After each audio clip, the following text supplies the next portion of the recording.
So it is now 5:02. I'm going to start the Planning and Economic Development Subcommittee meeting.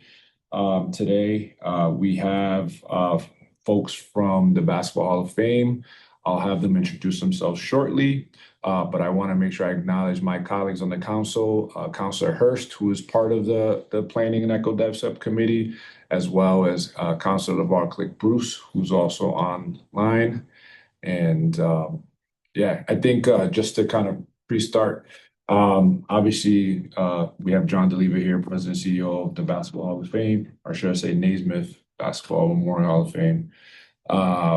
And we had already some conversations ourselves going back a couple months, and then everything that was going on. So I wanted to give you guys an opportunity to come here to talk to the council, talk about a lot of the great things you're doing, but also talk about some of the other things that have been on the news lately, and give you guys that opportunity. I also appreciate the fact that my colleagues are here because one of the things that has been talked about for over a decade is this idea of some kind of basketball Court of Dreams complex. Competitive play center. Competitive play center. And I know this is something that has been kicked around for probably over a decade. I want to make sure I give kudos to Councilor Hurst for coming up with the resolution, but also acknowledging the past efforts of Councilor LeVar Click Bruce, who's brought this up to the city and to the council on numerous occasions, as well as former City Councilor Sean Curran. So I know this is nothing new. But with that, I want to give you guys an opportunity to introduce yourselves, and then show is yours. Well, thank you, Chairman Delgado, and thank you, Mr. Hurst and LeVar. We know each other from the YMCA and many Hall of Fame activities. So I appreciate the opportunity to come here and be invited. I appreciate the resolution that was approved by the City Council in support of a competitive play center. I'm joined here by Greg Pusino, Vice President of Enshrinement and Events. He's the guy that controls all of the events, whether they happen here in Springfield or they happen around the country, and we'll talk about that in just a few minutes. And then Brendan Tassi down here on the end. He's our Manager of Events and Operations regarding our events. And Brendan is the guy on the ground that is during Hoop Hall Classic. He is putting a lot of miles on a car, going from gym to gym to gym to gym, making sure that the facilities are manned appropriately, the refs are ready, the timekeepers are there, the balls and the ball racks are there. And that's one of the issues that we have, is we're running around 10 different locations around Springfield to run the Hoop Hall event, and it's very inefficient.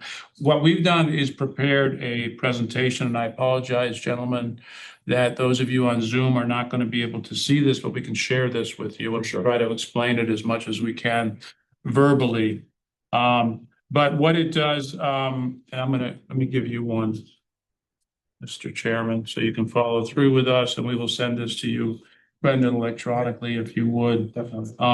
What this does on page 2 just really recaps what the Hall of Fame is all about. And you all know this. You all know that the game was invented here in 1891. The Hall of Fame honors the invention of the game, Dr. Naismith. We're the only Hall of Fame, the major sport Hall of Fames, that induct men and women. We do college, we do pro, we do the high school game, we do wheelchair basketball. We cover the entire game because that's how James Naismith wanted this game to be played by everyone. So unlike baseball, unlike football, we cover the entire gamut. And our Hall of Fame celebrates that, and we're unique in that fashion. So going to page 3, we've got an agenda. We want to talk about, I think, first of all, the investment summary that the Naismith Hall of Fame makes in the Hoop Hall Classic. I know people don't just think this happens, but sometimes I think people just think this happens, and we want to talk about how much we invest as an organization. We're a nonprofit organization. We invest a lot of money in this event, and frankly, don't make a return. But we can see, and we read about the amount of economic impact that it brings to the city. And there's a little bit of a dichotomy there in terms of us producing this event and not seeing a net return for this yet. There's a lot of benefits that inure to the city. So I want to talk about that. Just want to recap the event itself because I think a lot of people don't know exactly the depth of this event and how many different hoop hall events are happening in Springfield over the 5-day event. The challenges we face.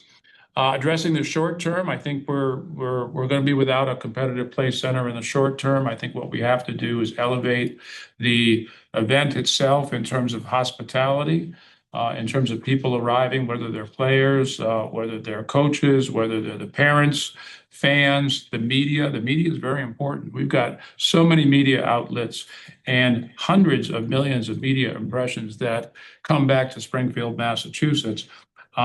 Yet the Hoop Hall Classic weekend just feels like another weekend. And we want the hospitality community to step up and step in to take advantage of that because they are getting the benefit for that. So we have some ideas on that.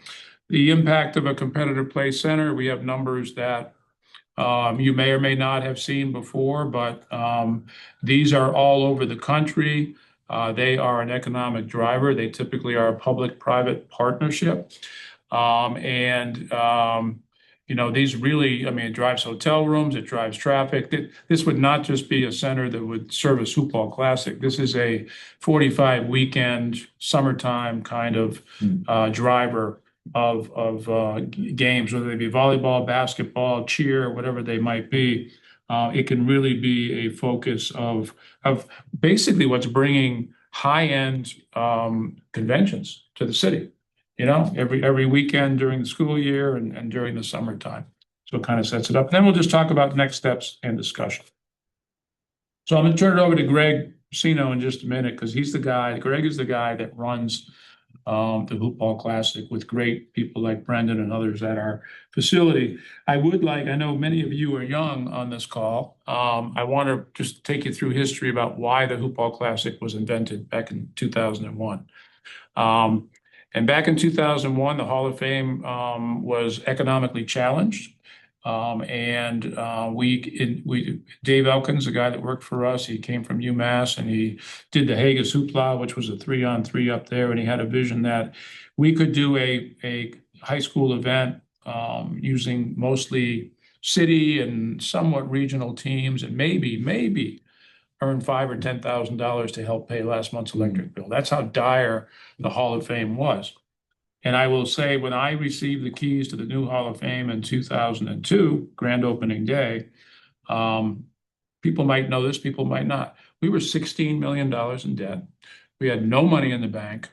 And the admissions consultants study was only off by 60%, meaning that we had 40% of the revenue that we thought we were going to get from admissions. So we were deep in a hole, and that's a whole nother chapter to the book.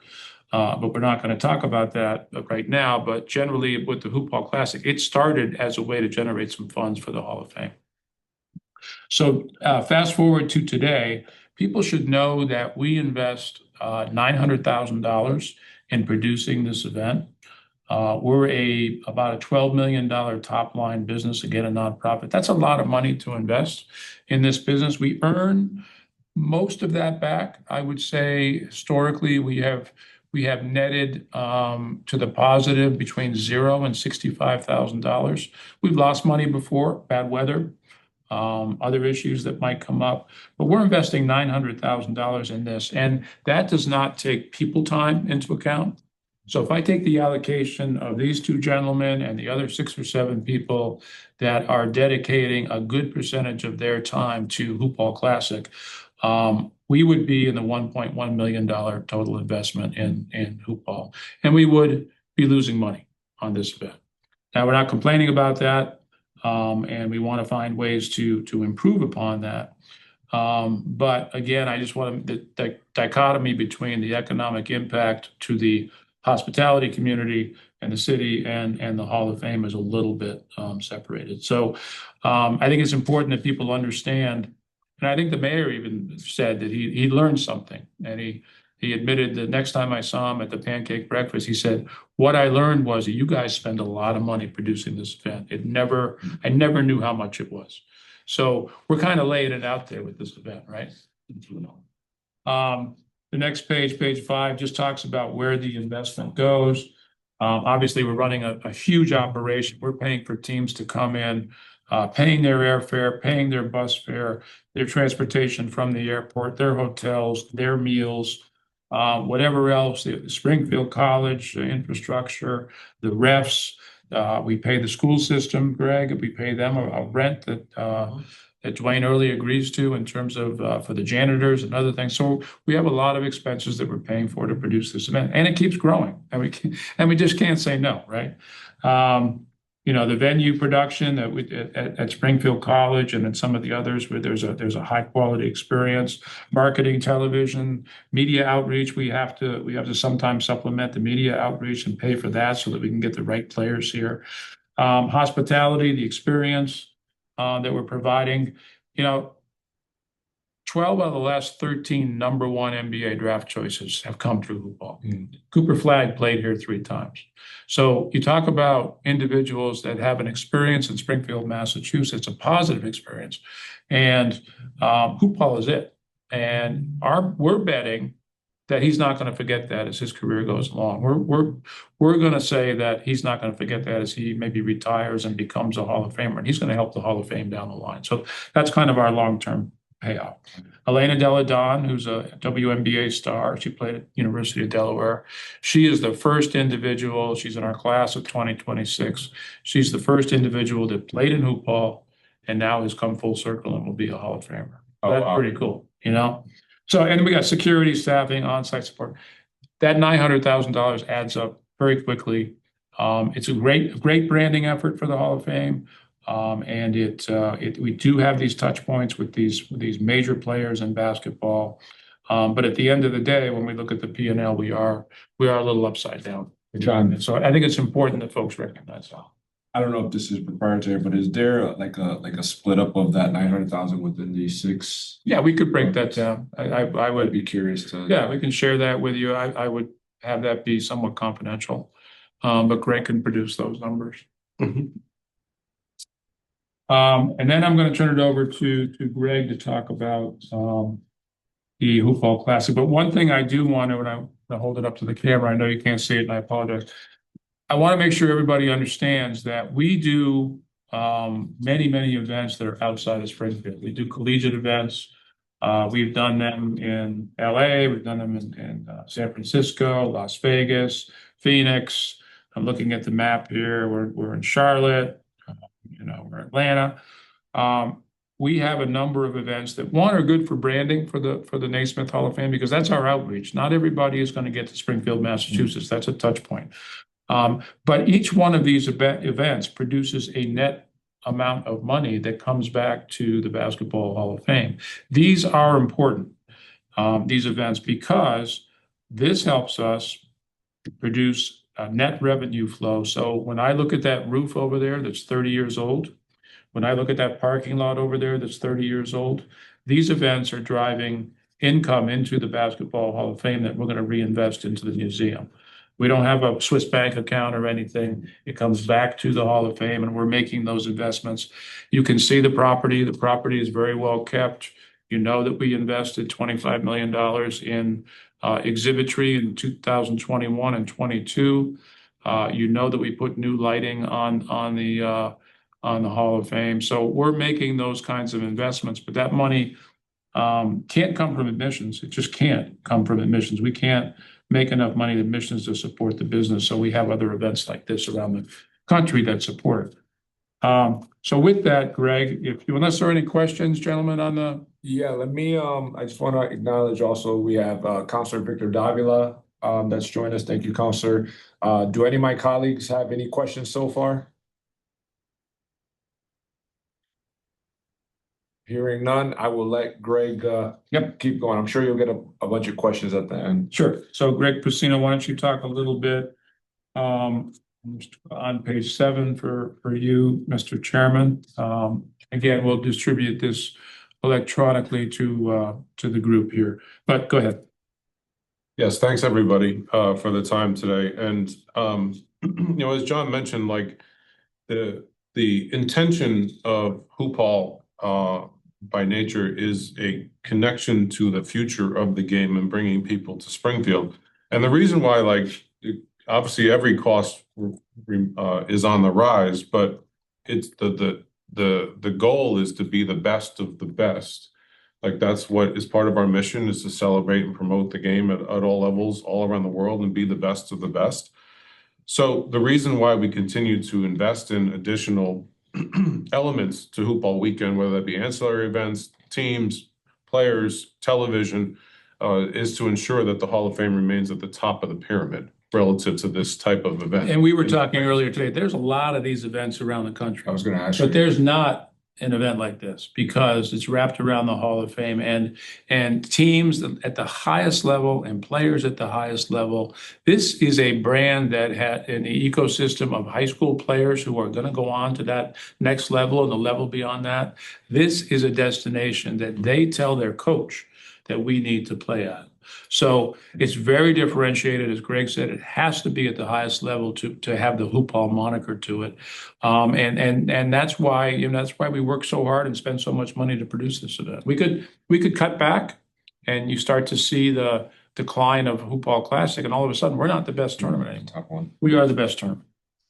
And what's come of that is the ability to attract new sponsors to the Hall of Fame that are spending money against the event, and as well as spending money in the city to activate their desired partnerships.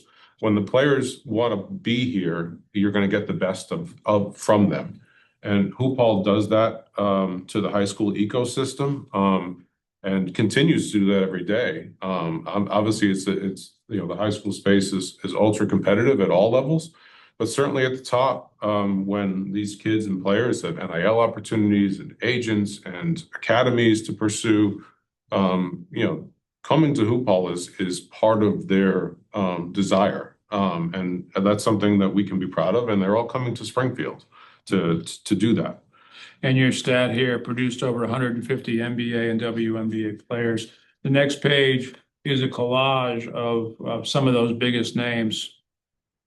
Yeah, no, it's a very impressive list. It's very unlikely that you can turn on an NBA game right now and not find somebody who's come to Springfield and been part of Hoop Ball in the Hall and the Hall of Fame.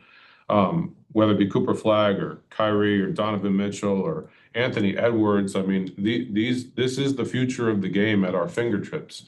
And by the time you put the entire field together that solely plays Hoop Ball Classic, you're mixing and matching all levels of the game at the high school level, whether that be boys and girls, whether that be local, regional, national, academy, traditional high school, New York City to Los Angeles. I mean, what's worked about the format that we've created, because we don't live in a tournament format where you play down from 8 to 4 to 2, is the fact that we've become inclusive to everyone to have a chance to participate. And what that does relative to the level of team you have is that means we're able to choose the best. And we are throwing darts sometimes, but we have a pretty educated guess about how to do that. And it's become a great talking point for the Hall of Fame, and it's also become a great way to spin off ancillary events, which has provided more people coming to Springfield, because now people want to be part of the Hoop Hall experience. And we'll talk about what that's meant later on in terms of how we create ancillary events that has become totally pay to play and heads on beds and spending in restaurants. And the reason why they're coming in mid-January is because they can then be a part of this other thing and go see the next NBA star or WNBA star. And not for nothing, you have a day for local teams as well, for boys and girls to participate in Hoop Ball. We do, and that's Thursday night, and it's historically been designed that way, and there's that has to stay forever as long as Hoop Ball Classic exists. The best local teams need to play in that environment, because we, as great of a partner as Springfield College has been to host Hoop Ball Classic, and they have been great. Part of the expenses we incur is bringing in equipment and stuff that they don't have. Because if you walk in on a regular Tuesday night to Blake Arena, it's not the same way it looks when we put Hoop Ball Classic in there. There's a significant investment into making sure that venue televises as well as possible. And by domino of that means that the player experience will be better. And by domino of that means those that are locally involved are going to get a premium experience that they might not see during a regular season game. All right. Page 9 is just more talking points about the players and the most recent players. Obviously, in the pictures here, you can see AJ DeBounce from BYU on his way to the NBA draft. Same with Darren Peterson. Obviously, both most recent participants as seniors in high school, probably the number 1, the number 2 pick in the draft. 9 of the top 10 players in the country in both the junior and senior class of the 2026 and 27 classes were here in January in Springfield. There's no other high school event, and this is not us patting ourselves on the back, but there's no other high school event that can use that stat. They're coming here and they're committing their time and their team to being here to showcase their skills to a really wide audience. I will pat you on the back for that. Page 10 talks about just the media reach of Hoop Hall Classic. This might be new information for some, but just for context, we get about 250 media applications to come to Hoop Hall weekend. We can accommodate 40 of 250. So when we talk about who we're going to accommodate, obviously there has to be room for local coverage because that helps tell the story locally. But we have to be very careful about who else we let in and what that impact does for the event. So when we look at this list here about who's actually covering on site, whether that be print is kind of a thing of the past, but digitally or socially, we're talking about those tip of the tongue media outlets that cover a lot of sports all over the country. But because of our space capacity at Springfield College, and we would never change that, we have to be particular about who we let in. So we are focused on ESPN and Sports Illustrated and Bleacher Report and Overtime and Slam Magazine. These are the people that are coming to town to cover this event that will then in turn spiral off viral impressions nationally and globally that really help amplify hoop ball, but also the reporting from Springfield. That doesn't touch the television component of that. We've been fortunate to have a relationship with ESPN for 15 years from Martin Luther King Day. And for context there, ESPN televises roughly 8 to 10 regular season high school games across their networks. Well, we've got about 50% of their total regular season inventory for high school coverage. That's not insignificant. I mean, we think it's normal at this point because we've had it for so long, but that's a great talking point relative to the exposure and the opportunity that comes with coming to play in Springfield. And we've been able to continue that relationship, and they want to extend into a much longer term relationship with us in that front. Great. So what has come from the interest and the quality of Hoop Hall Classic has been the ability to offer other opportunities. And this will kind of come back around in the competitive play conversation later on. But there's 3 other events that operate underneath the Hoop Hall Classic umbrella. And what they do is they offer opportunities to different types of teams and different levels of teams. The Panini Hoop Hall Invitational is designed for traditional high school teams that don't get an opportunity to travel as a team. So you're very localized, traditional team that is looking for a trip and an experience. We thought this would be a 48-team tournament 2 years ago, broken into 4-team brackets. Well, it started at 64 teams and then went to 76 teams, and it could be bigger with more space and staff at this point. So these are your teams that are looking to take a trip. This is all pay to play. The radius is New Jersey to Maine, and then they in turn come to the Hall of Fame. They in turn come to Hoop Hall Classic. They will stay 2/3 days, and there's become a really fast market for that event. Hoop Hall So we're limited only by capacity of courts and people. Staff, yeah. Hoop Hall Prep Showcase is anchored at AIC. They use both the front gym and the back gym.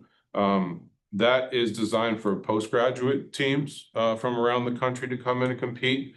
There were 70 of them this year. They expanded to a 4th day. I honestly wasn't surprised that the amount of postgraduate teams there are out there. But these are teams playing in their own bracket, if you will, their own division. that's outside of Hoop Ball Classic, outside of Invitational, but they come together Hoop Ball Weekend as well, and you know their motives are college coaches, NBA scouts, as opposed to large scale crowds. But a market for them that could grow also if we had more space and staff. Junior Hoop Ball is operated by Basketball. I'm sure some of you might be familiar with that group. They've been our licensee for 10 plus years. Colin Tabb does a great job at that level. Junior Hoop Ball is designed strictly at the middle school age, the suburban travel team target.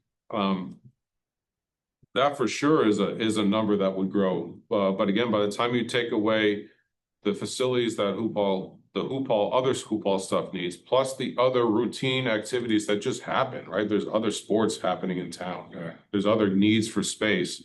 You know, every gym that we can get our hands on at this point is being used for something. Without Yet it taking also away takes that gym out of inventory for school activities. right, without taking as much as possible away from what else has to happen. But it's for that weekend. For that. Yeah, but it's a 3-day weekend, right? So there could be school activities that are happening normally, but we're able to work with Wayne and get those gyms and other community centers. And by and large, the infrastructure we've created here over this weekend, we can do once as it's currently constructed, one time a year.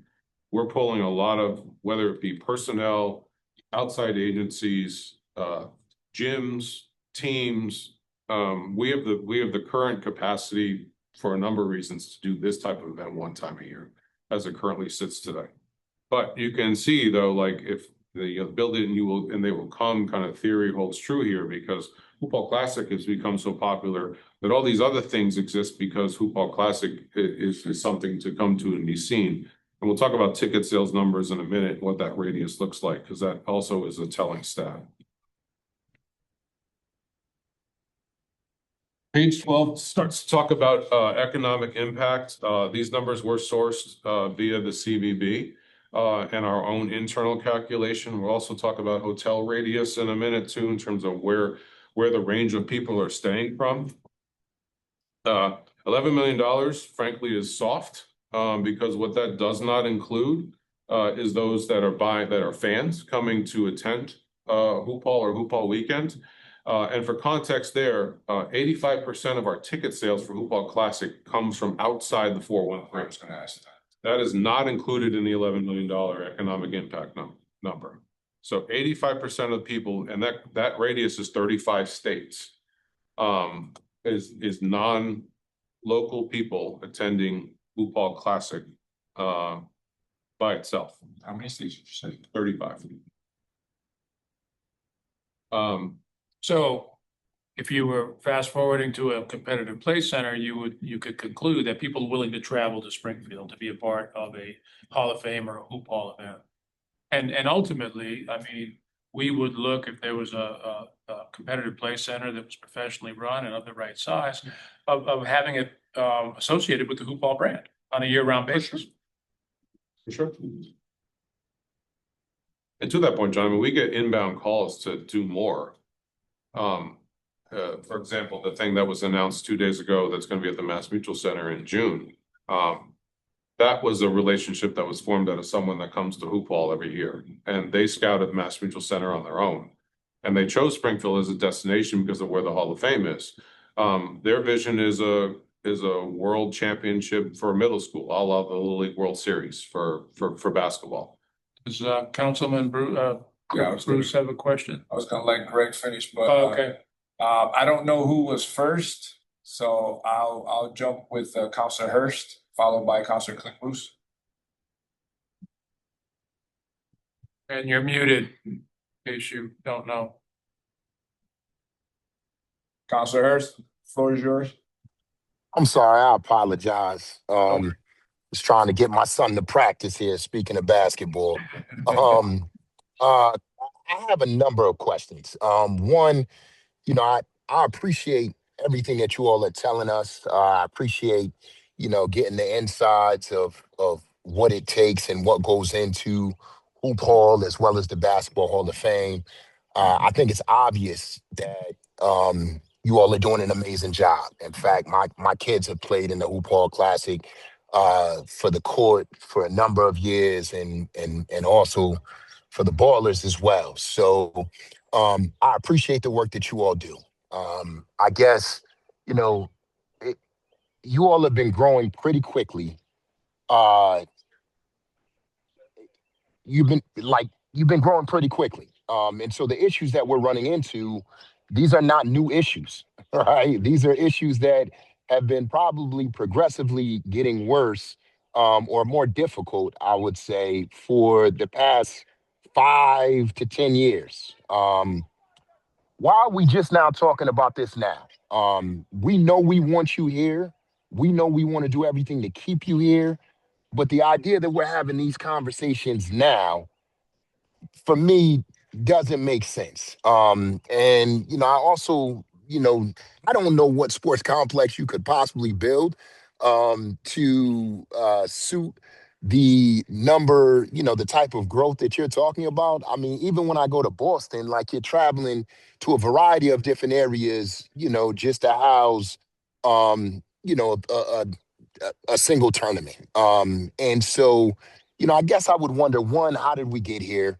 And what are the steps moving forward? And number two, what is it that you all envision, and how can we help? And is that going to be enough? Well, I'll respond and I'll allow you to respond if you want to. We have been talking about it for some number of years with the CVB and folks on that side. And in fact, in 2023, we actually brought a group in called Three Step that made a presentation to the city regarding what a facility looks like. We actually walked the blast site up by the Mardi Gras and looked at that. I think that was in 2023, but that site did not work for whatever reason. But we've been talking about it for a while. I've been talking about infrastructure issues for a while with the CVB. So to us, it's not new. And we've heard others say that this has been something that's been talked about for 10 years or 20 years. So, that's kind of history, right? So what do we do about it now? What we do about it now is, if we build a 10 to 12 court facility, which is pretty normal, maybe something a little bit bigger, what it does is it alleviates at least a little bit of the pressure on some of this. We're going to see a heat map in a minute. And I apologize, you can't see it, counselors that are on Zoom, but you're going to see a heat map that has 10 different locations around Springfield for this tournament. And the presentation we made to the mayor on March 27th, Gene Cassidy from the Big E was there. And I said, Gene, tell me how successful the Big E would be if you had 10 different locations in West Springfield where your customer had to drive, locate, park, and then go into a different building. How successful would the Big E be? And he said it wouldn't. We're under one roof, and that works for a reason. So I don't think we're going to solve the problem by saying let's build a 30 or a 40 court facility. I think what we're trying to do is alleviate the pressure on the number of courts that we utilize that are peripheral courts. Again, we're taking inventory out of the community for their own games and different activities, boxing and all this kind of stuff. We would just see a facility professionally run, well done, that would take pressure off and not solve all the problems that we have. I hope that helps to answer. No, it definitely helped. But I guess my question, though, my follow-up question is how. I know you've been having conversations amongst yourselves, but have we been having those conversations with the city? Or have these conversations been happening in isolation? Because I know the city for a number of years has been talking about this as well. And it just seems to me that if the two of you all haven't been in conversation, then maybe that's where we've missed the boat. I can't quite see how that could possibly happen, but maybe it did. Well, good. I mean, correct me if I'm wrong here, John, but Tim Sheehan had tried to organize a competitive play center working group. Yep. And after we brought that group to the blast site, and we did walk that site with Tim Sheehan, For whatever reason, the timing just wasn't right or the site wasn't correct. So there has been conversation with the city. I can't say it goes back 15 years, but I can say that the hall brought a potential solution, or at least a conversation, to the city. But we're not here to point fingers. I think we want to move forward on this. I think we got a couple of years. We had a 2-year deal with Springfield College with a 3-year option. We're looking at a 5-year horizon. What we need to do is address in the short run and in the longer run the ability to accommodate growth, because that means more economic development, but also look to the future to really differentiate ourselves from the many other facilities that are out there. We don't want to fall behind, whereby the Hall of Fame doesn't have the cachet enough to keep up with a beautiful facility in New Haven. Because it's nicer, it's more, it's more organized. You don't have to travel around so much. It's all brand new. We want to position this properly as the best, but we need to have facilities that match that. At least a kind of a mothership of great facilities around our events. Thank you. Well, I appreciate your efforts. Thank you so much. If there's anything that the city council can do, I'm certainly supportive of that. I'm probably going to be supportive of your vision. I think it's necessary. I think it's the right thing to do. And we need something like that to really invest in our city. And yeah, you keep up the great work. I appreciate it. Councilor King Bruce. Thank you, Chair. Also want to thank John, Greg, and Brendan. You guys do great work and working with, particularly, myself and my organizations when I have events here in the city of Springfield. So thank you, because our youth do have the opportunity to play on center court. And, John, you gave us generously some tickets in the past. And also, when I was at the North End Youth Center, you actually refurbished some of our basketball hoops down at the North End Youth Center. So thank you for all that you do and have done and continue to do. I think Councilor Hurst kind of asked a few of my questions, actually. But I guess, John, you kind of answered it as well.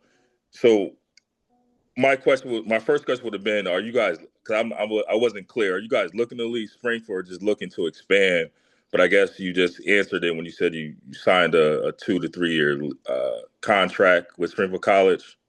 Yeah, to be clear, the Hoop Ball Classic will be in Springfield for, I envision, the next 5 years. There's a 2-year deal, frankly, because that's when the president of Springfield College has mentioned that she's going to be stepping down.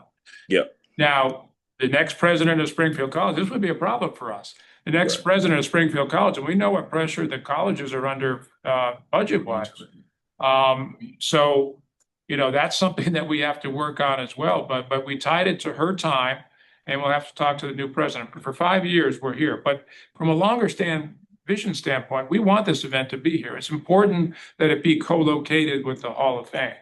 Yeah, gotcha.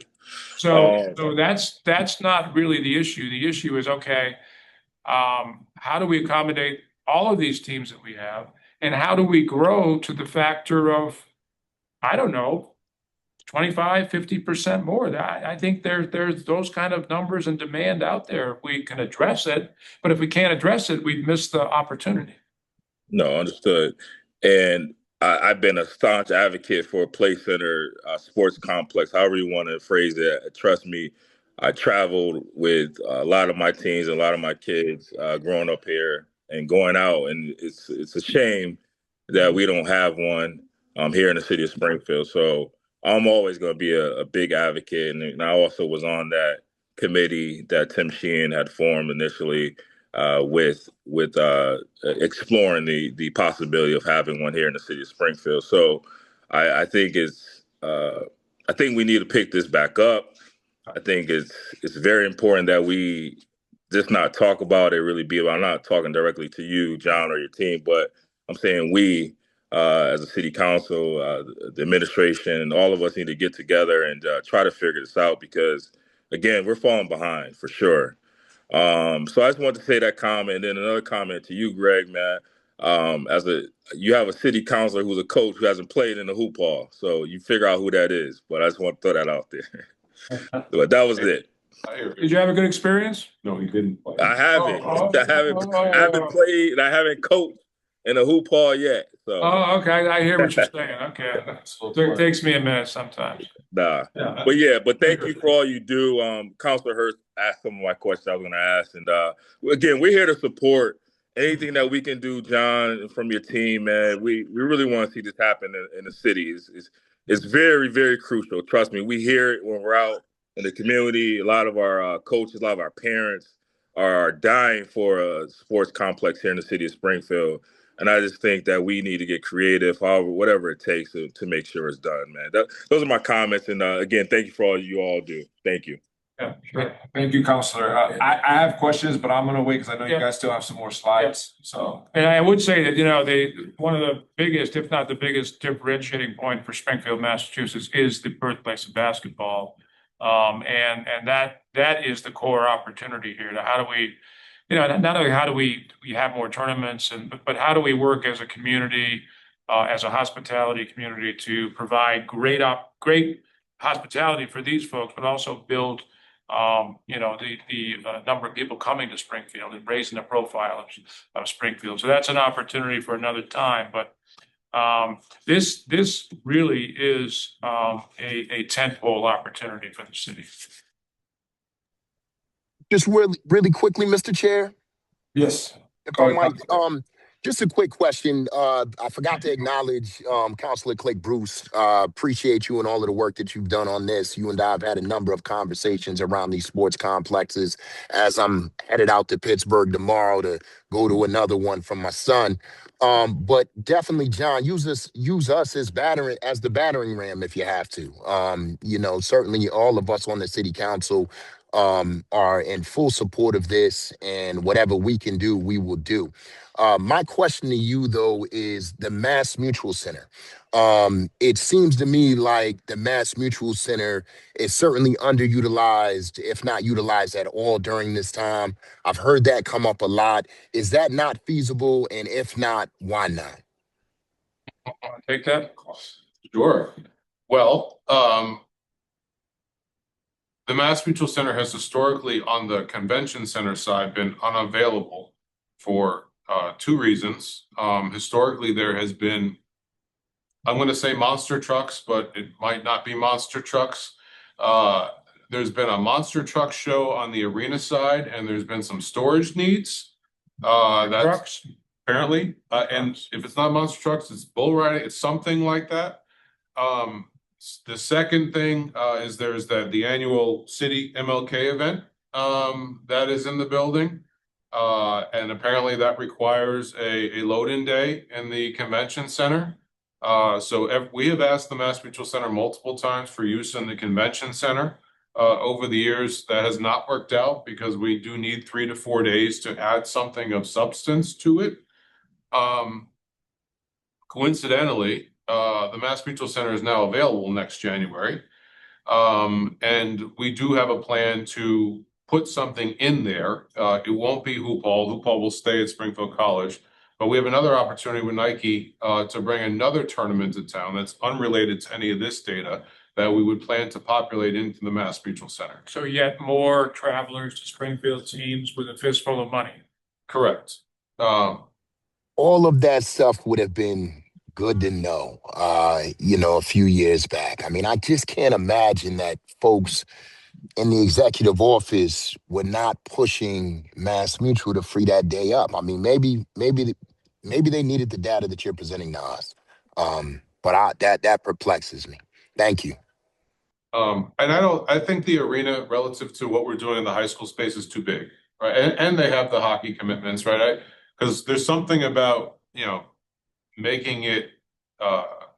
making it always feel like something's happening at Springfield College or even the other surrounding schools we're using. Like Mass Mutual Center feels too big. This is a high school event. It should be played in a high school setting. And what makes some of this really work is the fact that everyone's on top of each other and everyone It's like a can feel Hoosiers it. And everyone can feel it. Yeah. And they can feel how big and strong these players are. And the Mass Mutual Center just wouldn't have the same effect on the arena side. We could use another 1,000 seats at Springfield College, but 7,000 is way too many. So we do plan to populate the Mass Mutual Center now with something next January. But it's all Yeah. new event. Right, so it's, again, it just shows the magnitude of events that want to come around that weekend to Springfield. And so one, you open up a door and somebody rushes right in and fills that space.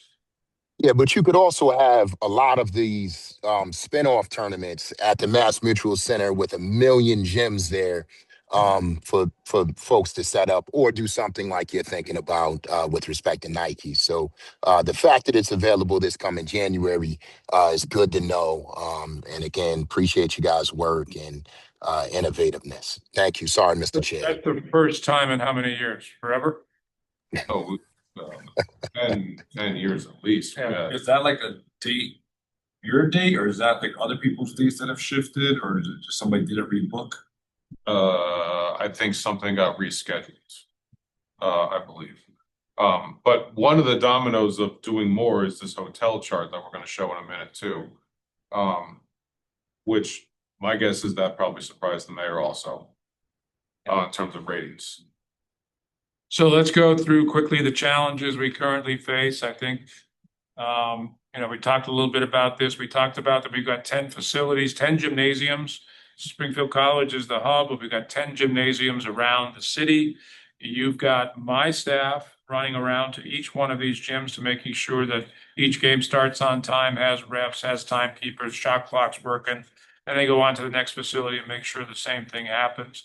This year with snowbanks and snowfall, it's very difficult. And as I said just a minute ago, Gene Cassidy from the Big E couldn't fathom having his Big E event in 10 different spots in the city of West Springfield. It just wouldn't work. And that's what we're doing.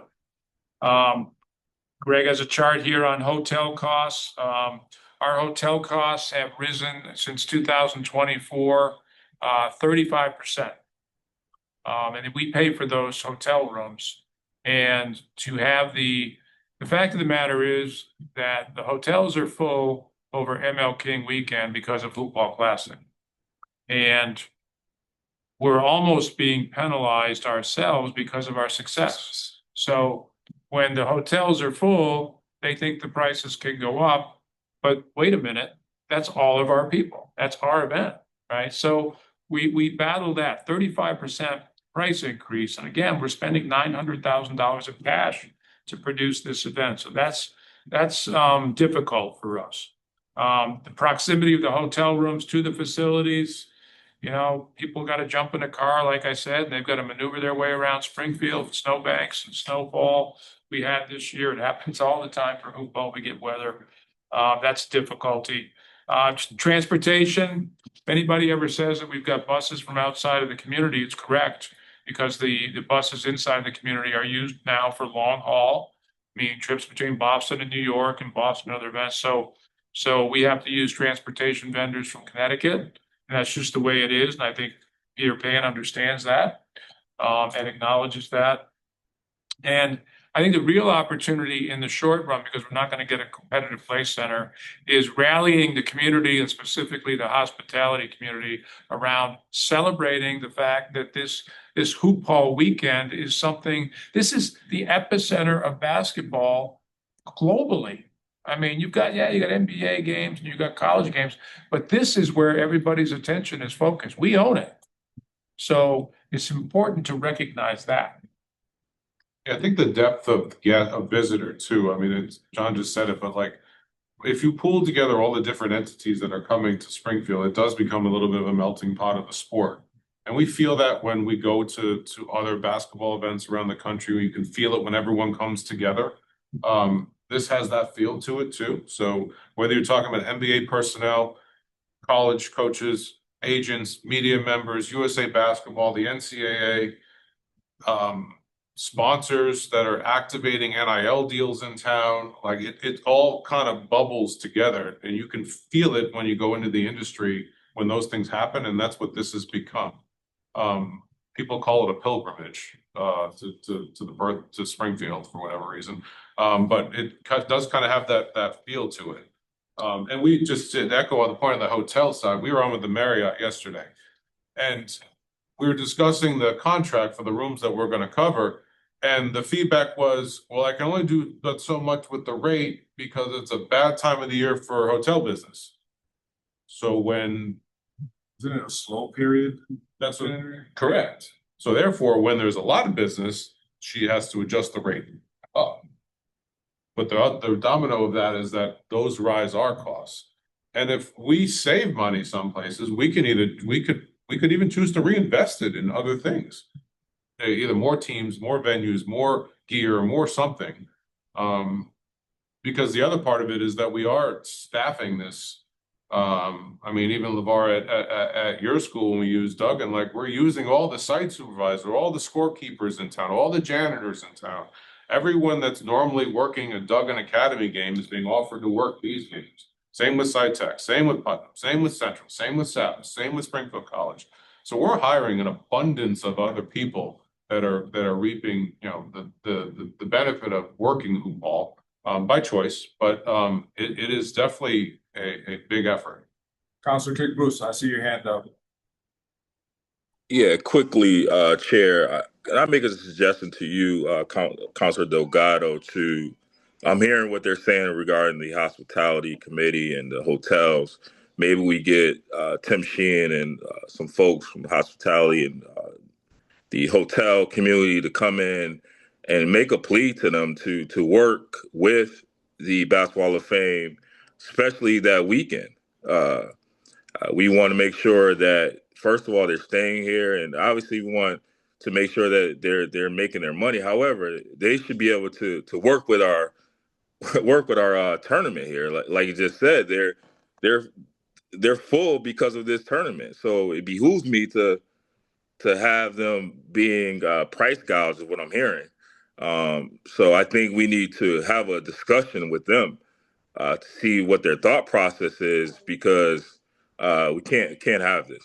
So I'm making a plea to you to possibly set up a meeting with Tim Sheehan and some folks from the hotel industry, possibly. I think it's a great idea, and you know, I was thinking the same thing when I keep hearing about, you know, you're mentioning the hospitality industry, and I'm like, you would assume that because this is all of it, because of the event, that you would already have that in place, but it seems like it's not. And if it's not, then what is I mean, there's money and budgets going to, you know, the Convention Visitors Bureau, all these different entities, right, that are here to support the economic growth of the city. And so it sounds like there's a little bit of a disconnect maybe. And so, yeah, I think that's a great idea to kind of get folks together and say, what are we doing? You know, where are the resources, especially if you're stretching your resources thin. So, Well, I will say that in the 24 years, coming up on our 25th anniversary, we have gotten exactly one grant from the Convention and Visitors Bureau for $15,000. And we were denied last year a $25,000 twice last year, $25,000 request to help support the advancement of. I mean, we got, like Greg said, we got referees, we got all this infrastructure. We have to move to 10 different locations all the time. now it also just to add to that though, not just the local, but also like appealing to the state, which I'm assuming you've appealed to the state several times. But I mean, we're talking about basketball here. It's folks coming in from, you said 35 different states to Springfield. There should be more of a push to support that, you know, from the state perspective as well. And I think I've been on the CVB board. I know Mary Kay doesn't have a lot of money, but I think she needs to lever up some support from the local legislators to get that kind of resources to support this kind of event, because the Big E we know is hundreds of millions of dollars of economic impact, but I can't think of the second one that's bigger than this, and certainly not in the middle of winter. Councilor Hurst. Yeah, what would be helpful for me, and again, all of this is super appreciative, things we would have never known, but for you all coming before us today. What would be helpful for me is maybe a bullet pointed list of the asks, and not just of the city's ask, but of the hospitality folks, Mass Mutual Center. I'd love to get get it sort of a comprehensive list of what the asks are, so that we can in turn help you all follow through on executing those asks. I think uh, probably the best thing that you all ever did was to, was to have that particular email exchange uncovered. Because now everybody is sitting here saying we may lose this to Boston. And maybe it was or it wasn't a reality, but I think folks are thinking it's a reality now. And so maybe that'll ignite a fire under folks to say, listen, how do we work together in terms of making that happen? And that's where our mind should be at right now. So I would love to have sort of that bullet pointed list of what our asks are, so that maybe Chairman Delgado and the Economic Development Committee, we can start to have those discussions and see how we can make it better for next year and then for the years after that. Sure. I wanna just flag, it's 4 minutes to 6, so I wanna be mindful of time. I don't know how much time you guys have, but. Well, the next ones, I mean, the next slide just tallies up the 35% increase over the past 3 years on the hotel rates. I think one map that'll be interesting when we share it with everyone. This is a kind of a heat map of the hotels that we utilize up and down the valley. We are from Bradley Airport or even below, all the way up to how far up? Yes. UMass hotels. So, for various reasons, people stay outside of the city. And if I was a city councilor, I'd say, let's get more people to stay within the confines of the city, or let's produce events in the downtown area if people are staying outside of Springfield, to bring them downtown, to come to the restaurants, to come to a festival of basketball that is built around the Hall of Fame's 5-day event, right? But I'm telling you, we cannot invest any more money. We're spending 900,000 plus people time to produce this event and not making any money at it. So we're going to need help from the hospitality industry and whatever other resources that we have to create this kind of climate. We just came from the Final Four. I mean, the climate we went both to the women's and the men's. The climate there is all about basketball, all about hospitality, all about creating events in the downtown area that the cities enjoy huge economic impact on. They bid on this, they spend a lot of money, and they've got an infrastructure to support that. So I think as we talk about the hospitality communities, not only, we don't want to be seen as the Hall of Fame hammering them on their hotel rates. We want to be fair with that. But I think in the next couple of years, before a competitive play center is built, we need to have the hospitality community come together and have a focus on, wow, we got something really great here. And we need to really magnify that and build a feeling, kind of an aura of we've got the best basketball event in the middle of January happening right here in our city. How do we capitalize upon it? That's really what this is all about. And this hotel radius is wide, so their experience is very different. And so there was some mention in the media about how many hotel rooms there are downtown, but when we pulled back and did our research, it's not, the radius is wide. Like if you're staying at Windsor Locks and you're playing at AIC, that's a very different experience if you're staying at the Sheraton. How many, to your records, how many hotel rooms, I guess, are booked for this weekend and you can tie to this event? We can find 3,300 Direct booked by us. directly in our vision, either directly booked by us or. And then teams, the Invitational and other teams make their fans make their own reservations to watch their son or daughter play, right? Correct. So we don't have any visibility into 5,500, 6,000. That possible? I don't. So 33 is just specific that we pay for. That you pay for. Wow. So I've talked about this before. We'd like to work with the hospitality community. Again, I want to emphasize, not necessarily hammer on hotel rates. It'd be great to have some relief and some thoughtful thinking about that and whether the 35% increase is fair.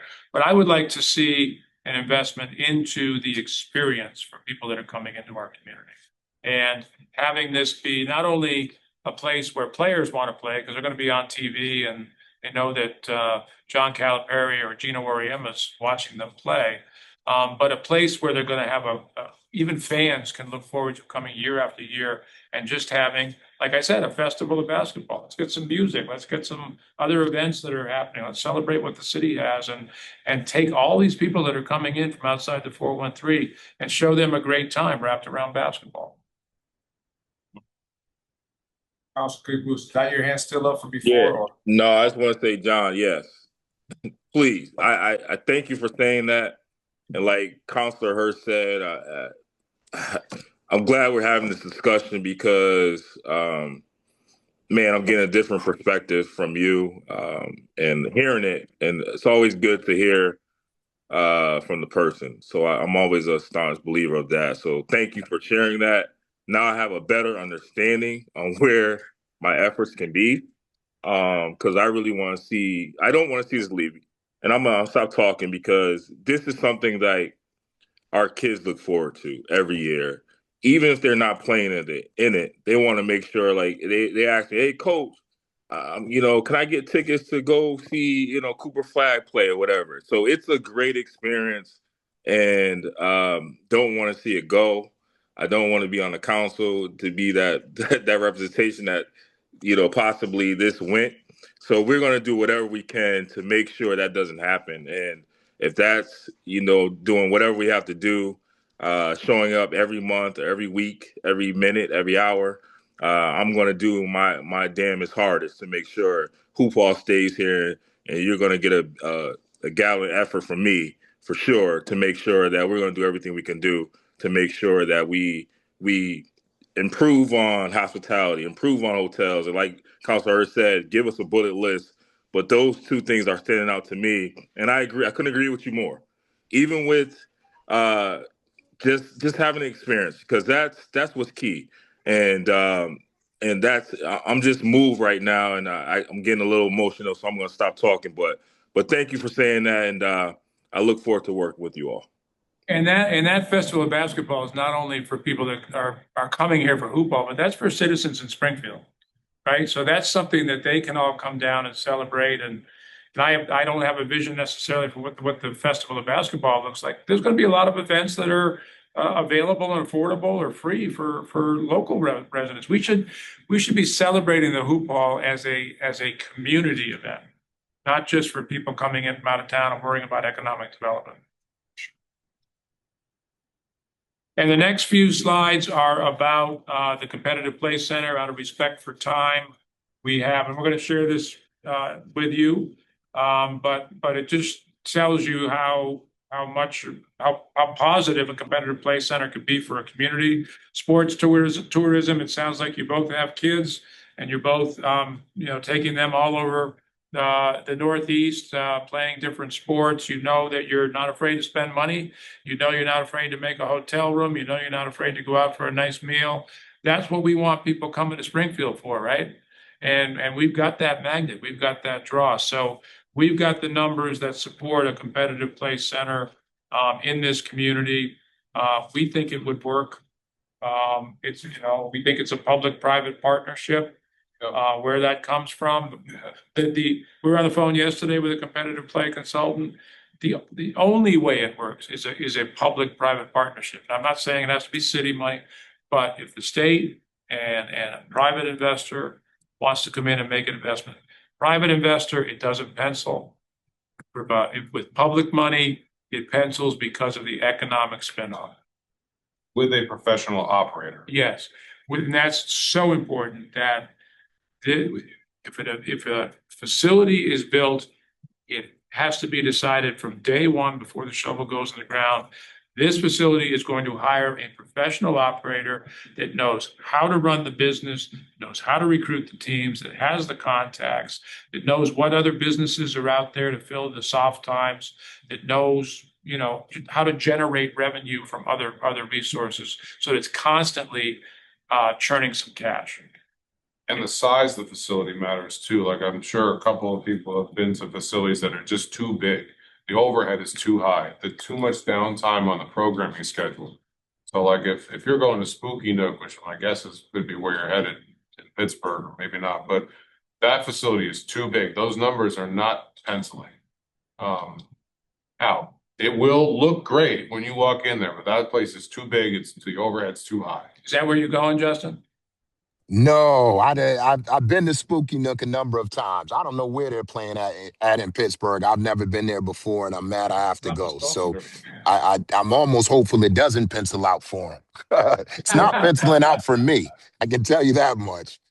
Okay. But I understand. We just came from what was the facility out in what was it in Fitchburg? I think they had I envisioned something a little bit better than that, but they certainly had five. I think it was 5 courts on each side out in Fitchburg. I think it was Game On. Was it or Foxborough? Was it Foxborough? I think it was Foxborough where they got 5 courts on each side, so it was a total of 10 courts. But I've seen a variety of different ones, so I get you. Yep. So the competitive play figures are here. I think we all agree that the competitive play center is very worthy of some real heavy study and the impact it can have with us. I want to just thank you for your time and the invitation to be here. I don't want anybody to think that we're complaining or we're bitching and moaning about anything. There's opportunity here, and the opportunity has to happen amongst and between all of us. And I appreciate your support as we go forward. We've created a gem here, and maybe we've been a little too quiet about it, but as you said, that information has now risen to the top and everybody's focused on it. That's a good thing. Yeah, I mean, one, I want to thank all of you guys for coming here. When all this, I mean, I was already reaching out to you, John, before to start talking about more. I mean, I was already having my own conversation, not just specifically hoop hall, but just the hall in general. And what are we doing? How can we be, helpful on a number of things? And then this piece came out. And so, I want to thank you because you jumped right on it and said, yeah. And, I wanted to hear your side of the story. I wanted to hear, what's going on, and you jumped on that opportunity to come here and explain to us. And I think we've all learned a lot today. And I think, the biggest piece I've heard from my colleagues and what I'd like to see is the next steps, to Councilor Hurst's piece earlier is, kind of what are those next steps, right? We've talked about competitive play center. We've talked about the hospitality industry. We talked about capacity. So I think there are a number of things like that. But if there was like not even a one pager, but just like, what does that look like moving forward in the short term and also in the long term, to make sure that, we're doing everything in our capacity as city council to support the Hall of Fame. Hall of Fame is, is a big piece of the personality of the city, and whether it's the hoop hall or other events. And I also want to underscore what Councilor Clint Bruce mentioned earlier was there's a lot of stuff that you do for the community that folks don't know about. The number of times that your facility is used for a number of events. Well, funny you say that because I have 4 pages of a document here I'm going to share with you and leave about all the different entities that we get involved with. And I just want to, I know you just said this, it's nomenclature. You wanted to hear my side of the story. I'm not taking a side. Yeah. Right? I'm on the city's side, but it's an opportunity for the city and the community and the business community to step up to and take advantage of, right?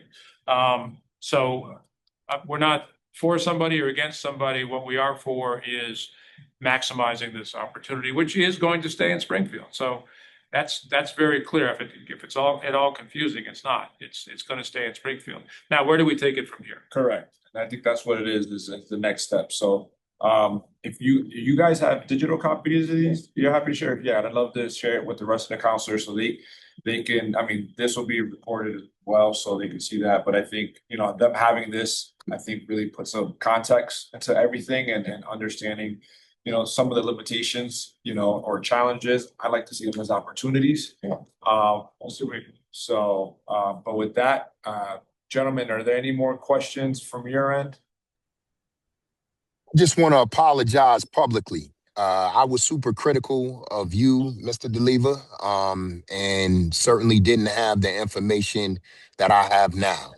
But what I did have was a number of residents who were extremely concerned and also extremely emotional because they were just as passionate as Counselor Click Bruce, as well as Counselor Delgado and myself about the benefits of this remaining in Springfield.